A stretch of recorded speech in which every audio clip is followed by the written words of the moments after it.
Welcome back to my channel. मैं हूँ सरिता और आप देख रहे हो सरिता पॉल गार्डनिंग।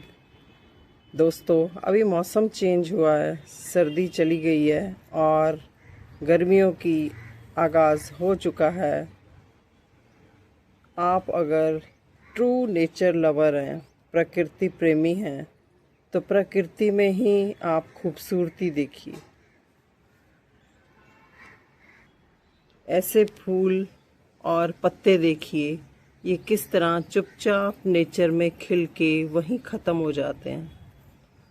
तो दोस्तों, आज मैं आपको कुछ ऐसे प्लांट्स दिखाने जा रही हूँ जो कि अभी सर्दी में बिल्कुल डॉर्मेंट थे, और जैसे ही अभी ये मौसम चेंज हुआ है, बसंत आया, फागुन है, तो उस टाइम पे इन प्लांट्स ने अपनी ग्रोथ शुरू करी है और वो पूरे शबाब पे अभी ग्रोथ करने के लिए तैयार है।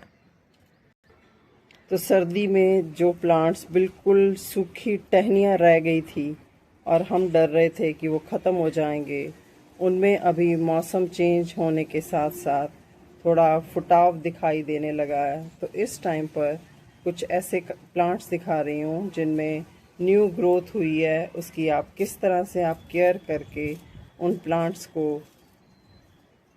अच्छी ग्रोथ के लिए आप तैयार कर सकते हैं।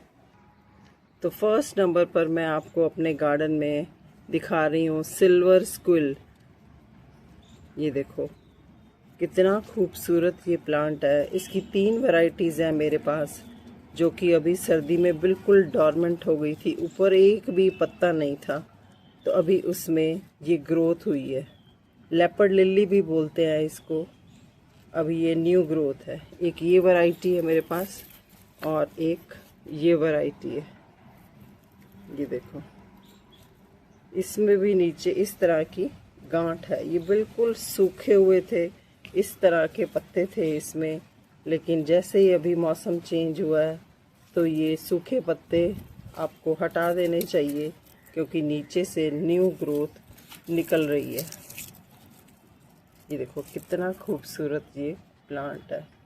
नेक्स्ट मैं दिखा रही हूँ आपको ये ऑक्सैलिस, पर्पल ऑक्सैलिस। ये भी बिल्कुल ऊपर से ख़त्म हो गया था सर्दी में, लेकिन जैसे ही अभी मौसम चेंज हुआ है तो इसमें नए पत्ते निकल आए हैं और ये अभी एकदम से फ्लावरिंग भी होनी शुरू हो गई है। थर्ड में प्लांट आपको जो दिखा रही हूँ वाइट लेस, ये एक सकुलेंट वैरायटी का प्लांट है। ये भी बिल्कुल सर्दी में बिल्कुल ऊपर से ख़त्म हो गया था, इस तरह का डेड था, इस तरह था। लेकिन अभी 15 दिनों से मैं इसमें देख रही हूँ एकदम से ग्रोथ स्टार्ट हुई है और इसके ऊपर बहुत खूबसूरत सी बोट लिली में जैसे फ्लावरिंग होती है, वैसी फ्लावरिंग इसमें इसकी टिप्स पे होगी। तो आपको इस समय क्या करना है, सारी डेड इसकी जो टहनियाँ हैं वो आपको काट के निकाल देनी है, और ऊपर से इसकी जितनी आप प्रूनिंग करेंगे उतनी ही ब्रांचेस इसमें निकलेंगी और उतने ही इसके ऊपर फ्लावर्स आएंगे। फोर्थ नंबर पर मैं जो प्लांट दिखा रही हूँ वो है टर्टल वाइन। ये तो सबके पास बहुत कॉमन प्लांट है। ये भी सर्दी में बिल्कुल ख़त्म हो गया था, इतना लंबा हो के ये बिल्कुल ब्राउन हो के ख़त्म हो गया था, लेकिन इसके नीचे इसकी जड़ें रहती हैं, जिससे कि ये नया फुटाव इस टाइम आ गया है। आपने भी अगर पुरानी टहनियाँ रहने दी हैं तो उसकी इस तरह से अगर सूखी पत्तियाँ रह गई हैं तो आप उसको कट करके हटा दें, नहीं तो ये अपने आप इस तरह से बीच में ही ग्रोथ पकड़ लेगा। तो इसको कट कर देना ठीक रहता है। नेक्स्ट प्लांट जो डोरमेंसी से निकल रहा है वो है पोर्चुला का पोर्चुला मॉस रोज़। अगर वो आपका पुराना पड़ा है, सूखा हुआ, तो उसको कट करके दोबारा से लगा दें, वो इस समय अच्छी ग्रोथ करेगा। तो छोटी छोटी कटिंग करके आप मॉस रोज़ को भी लगा सकते हैं। नेक्स्ट प्लांट मैं जो दिखा रही हूँ वो है विंका। आपका पुराना अगर पड़ा हुआ है तो आप उसकी भी कटिंग कर दें, इस टाइम वो भी सूखा हुआ नई ग्रोथ ले लेगा। ये सारी विंका की नई ग्रोथ है कि जितनी टहनियाँ होगी उतने ही इसके ऊपर फ्लावर्स आएंगे। नेक्स्ट है रोज़, वो भी इस समय गुलाब भी डोरमेंसी से निकल रहे हैं, तो आप उनकी भी कटाई छटाई कर दें ताकि उसके ऊपर भी नई पत्तियां आ जाएं, और नई पत्तियां आएंगी तो ही नए बर्ड्स आके नए फूल खिलेंगे।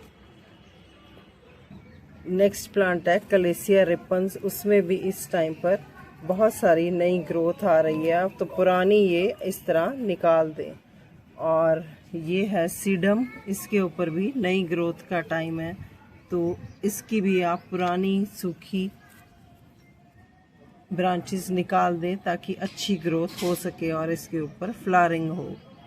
और जितने भी पौथोज हैं, मनी प्लांट है, उसकी भी इस टाइम पर नई ग्रोथ का टाइम है, उसकी भी आप कटाई छटाई कर दें ताकि वो भी डोरमेंसी से बाहर निकल के अच्छी ग्रोथ करे।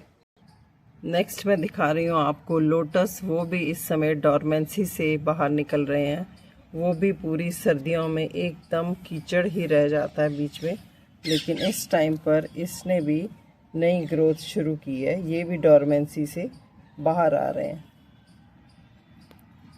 तो आपके पास भी अगर लोटस हैं तो आप उनकी रीपॉटिंग कर सकते हैं ताकि फिर से नई ग्रोथ शुरू हो सके।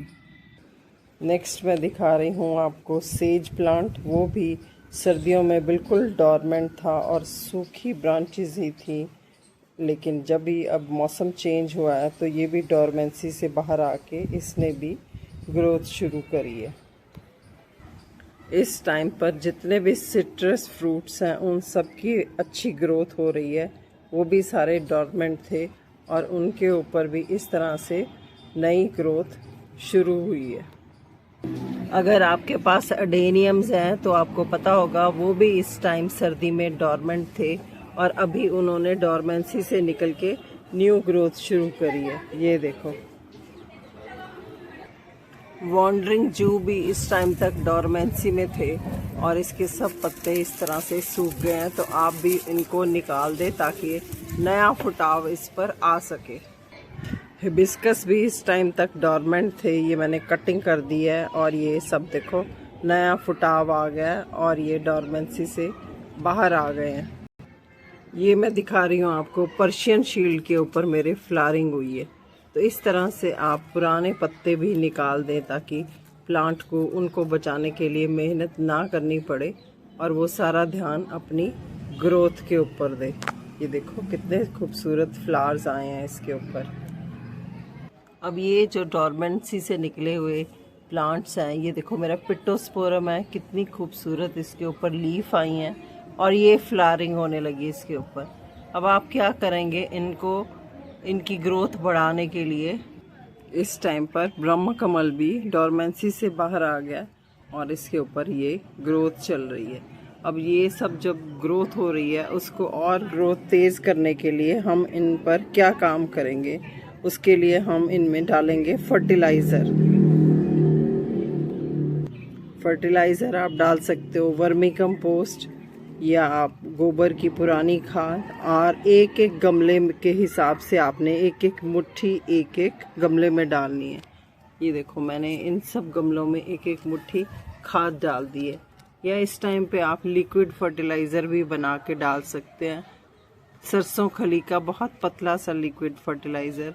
आप इस टाइम पर एंजाइम भी बना सकते हैं, ये मैंने नींबू के छिलकों का एंजाइम बनाया है थोड़ा सा गुड़ डाल के। अब क्योंकि गर्मियां शुरू हो गई हैं तो इनके ऊपर आप पानी भी आपको डेली डालना पड़ेगा, पानी मेंटेन करना पड़ेगा इनका, और आपको इनके ऊपर इस तरह से इनको शेड में रखना पड़ेगा ताकि प्लांट ज़्यादा गर्मी में भी ना रहें। ज़्यादा गर्मी से भी बचाने पड़ेंगे, धूप से बचाने पड़ेंगे, शेडी एरिया में रखने पड़ेंगे। और ये मेरे लगे हैं सब मूली के ऊपर जो लगते हैं, सिंगरे बोलते हैं हम लोग तो इसको। और मेरे धनिए के ऊपर भी देखो इस तरह से फ्लावरिंग हो रही है। तो आप भी इनकी कटाई छटाई करते रहें। अगर आपने और इसमें से धनिया लेना है तो जो लगी हुई सब्जियां उनको भी आप काटते रहें ताकि नई नई सब्जियां और आप गर्मी वाली लगा सकें और इनको सीड्स इनसे तैयार हो सके। तो कैसी लगी है आपको मेरी आज की शेयरिंग? तो थोड़े से प्यार दुलार के साथ हम इन पौधों को रख रखाव करके इनकी लाइफ को बढ़ा सकते हैं और इनसे हम खूब उत्पादन ले सकते हैं, अपने मन की खुशी और सुकून ले सकते हैं। मिलते हैं किसी और जानकारी के साथ। Thank you so much. और ये डॉग फ्लावर अंत तक बने रहने के लिए।